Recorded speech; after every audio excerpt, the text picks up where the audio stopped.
Alright, we're going to tap 14 mana, that's a lot, and we're going to play Final Fantasy XIV Magic the Gathering Character Color Class Combination Predictions. Hello, if you're new here, my name is Dean Dane. I am going through each of the mainline games to a degree, and talking about what color combination I think characters from those games would be if they were to be transported into Magic the Gathering, especially because we're getting a Magic the Gathering crossover here in June, and we might actually see some of these characters. So without further ado, let's get into Final Fantasy XIV. 14 1.0 was released in 2010 and received its final update in 2012 before being rebranded as A Realm Reborn. There was a cataclysm. The game wasn't very good. I was there, Gandalf. I was there. I played the original Final Fantasy XIV. It wasn't it, fam. Like, it had some problems. It had some absolute problems. I digress.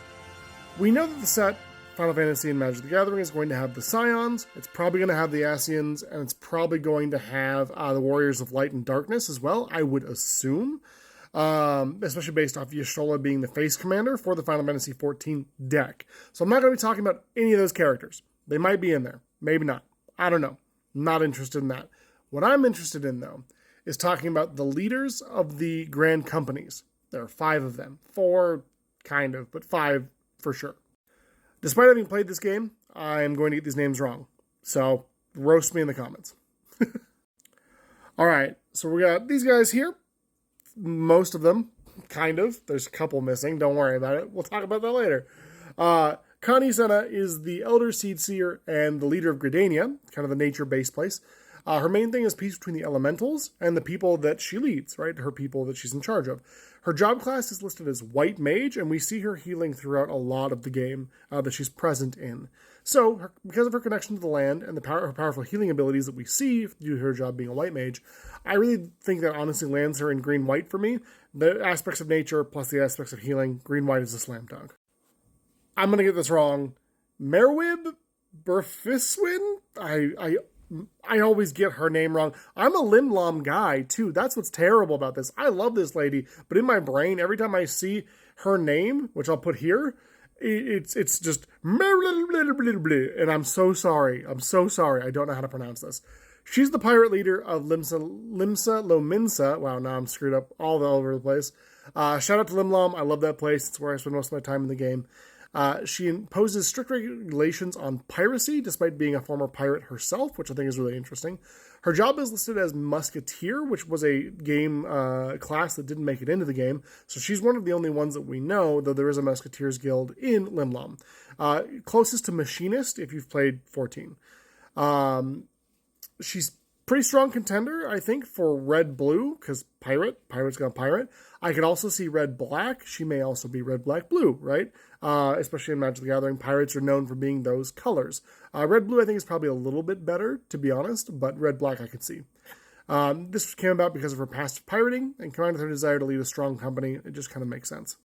Raubon Aldine is a name I also mispronounce. These are all really... 14 has a bunch of names that it's just gobbledygook, you know? I always screw it up. He's the Bull of Alamigo. He bought the Colosseum in Ul'dah, which is the other city-state. He's not actually technically the leader of the city-state. He's the leader of the Grand Company. It's a little bit convoluted. Go play Final Fantasy XIV if you want to know more. But he's a gladiator. He won so much and did so well, he bought, eventually, the Colosseum with his winnings. So he's the champion gladiator of the Colosseum in the third city-state. He is most loyal to Sultana Nanamo Ul Namo, who we'll get into later. I really see him as kind of red-black, probably. Red-green I could see an argument for because of him being a gladiator and kind of that sort of aspect of his character. He's kind of a rage fighter. But he's kind of a demon in battle, right? I really do think that red-black is probably more applicable here.